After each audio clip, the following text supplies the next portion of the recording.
da transferência. Artigo 26. O funcionário poderá ser transferido de um para outro cargo de provimento efetivo. Artigo 27. As transferências serão feitas a pedido do funcionário ou ex officio, atendidos sempre a conveniência do serviço e os requisitos necessários ao provimento do cargo. Artigo 28. A transferência será feita para cargo do mesmo padrão de vencimento ou de igual remuneração, ressalvados os casos de transferência a pedido em que o vencimento ou a remuneração poderá ser inferior. Artigo 29. A transferência por permuta se processará a requerimento de ambos os interessados e de acordo com o prescrito neste capítulo. Capítulo 5 da reintegração. Artigo 30. A reintegração é o reingresso do serviço público decorrente da decisão judicial passada em julgado, com ressarcimento de prejuízos resultantes do afastamento. Artigo 31. A reintegração será feita no cargo anteriormente ocupado e se este houver sido transformado no cargo resultante. Parágrafo 1º. Se o cargo estiver preenchido, o seu ocupante será exonerado, ou, se ocupava outro cargo, a este será reconduzido, sem direito à indenização. Parágrafo 2º. Se o cargo houver sido extinto, a reintegração se fará em cargo equivalente, respeitada a habilitação profissional, ou não sendo possível, ficará o reintegrado em disponibilidade no cargo que exercia. Artigo 32. Transitada em julgado a sentença, será expedido o decreto de reintegração, no prazo máximo de 30 dias. Capítulo 6. Do acesso. Artigo 33. Acesso é a elevação do funcionário dentro do respectivo quadro a cargo da mesma natureza de trabalho, de maior grau de responsabilidade e maior complexidade de atribuições, obedecido o interstício na classe e as exigências a serem instituídas em regulamento. Parágrafo 1º. Serão reservados para acesso os cargos cujas atribuições exijam experiência prévia do exercício de outro cargo. Parágrafo 2º. O acesso será feito mediante aferição do mérito dentre titulares de cargos cujo exercício proporcione a experiência necessária ao desempenho das atribuições dos cargos referidos no parágrafo anterior. Artigo 34.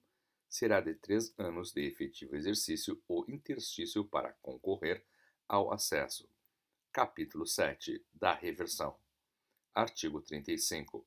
Reversão é o ato pelo qual o aposentado reingressa no serviço público a pedido ou ex officio. Parágrafo 1º. A reversão ex officio será feita quando insubsistentes as razões que determinaram a aposentadoria por invalidez. Parágrafo 2º. Não poderá reverter a atividade o aposentado que contar mais de 58 anos de idade. Parágrafo 3º. No caso de reversão ex officio, será permitido o reingresso além do limite previsto no parágrafo anterior. Parágrafo 4º.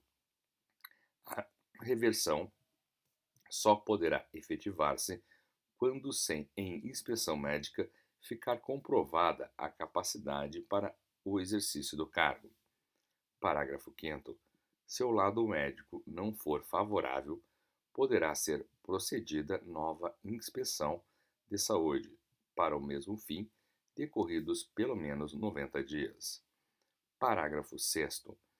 Será tornada sem efeito a reversão ex officio e cassada a aposentadoria do funcionário que reverter e não tomar posse ou não entrar em exercício dentro do prazo legal.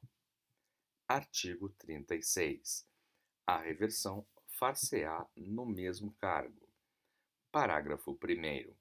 Em casos especiais, a, o juízo do governo, a juízo do governo, poderá o aposentado reverter em outro cargo, de igual padrão de vencimentos, respeitada a habilitação profissional.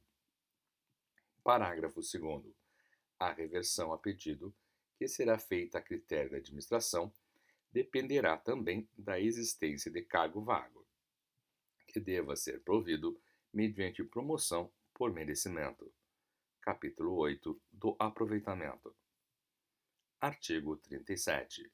Aproveitamento é o reingresso no serviço público do funcionário em disponibilidade. Artigo 38. O obrigatório aproveitamento do funcionário em disponibilidade ocorrerá em vagas existentes ou que se verificarem nos quadros do funcionalismo. Parágrafo 1º. O aproveitamento dar-se-á, tanto quanto possível, em cargo de natureza e padrão de vencimentos correspondentes ao que ocupava, não podendo ser feito em cargo de padrão superior. Parágrafo 2º. Se o aproveitamento se der em cargo de padrão inferior ao provento da disponibilidade, terá o funcionário direito à diferença. Parágrafo 3º. Em nenhum caso poderá efetuar-se o aproveitamento sem que, mediante inspeção médica, fique provada a capacidade para o exercício do cargo. Parágrafo 4º. Se o laudo médico não for favorável, poderá ser procedida nova inspeção de saúde, para o mesmo fim, decorridos no mínimo 90 dias. Parágrafo 5º. Será tornado sem efeito o aproveitamento e cassada a disponibilidade do funcionário que é aproveitado não tomar posse e não entrar em exercício dentro do prazo legal. Parágrafo 6º. Será aposentado no cargo anteriormente ocupado o funcionário em disponibilidade que for julgado incapaz para o serviço público em inspeção médica. Parágrafo 7º. Se o aproveitamento se der em cargo de provimento em comissão, terá o aproveitado assegurado no novo cargo a condição de efetividade que tinha no cargo anteriormente ocupado. Capítulo 9 da readmissão. Artigo 39. Readmissão é o ato pelo qual o ex-funcionário, demitido ou exonerado, reingressa no serviço público sem direito a ressarcimento de prejuízos, assegurada apenas a contagem de tempo de serviço em cargos anteriores, para efeito de aposentadoria e disponibilidade. Parágrafo 1º.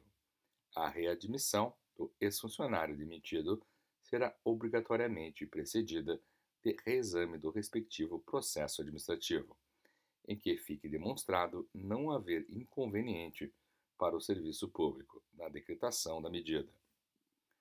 Parágrafo 2º. Observado o disposto no parágrafo anterior, se a demissão tiver sido a bem do serviço público, a readmissão não poderá ser decretada antes de decorridos 5 anos do ato demissório.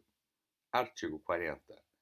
A readmissão será feita no cargo anteriormente exercido pelo ex-funcionário ou se transformado no cargo resultante da transformação.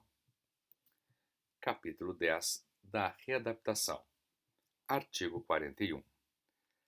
Readaptação é a investidura em cargo mais compatível com a capacidade do funcionário e dependerá sempre de inspeção médica.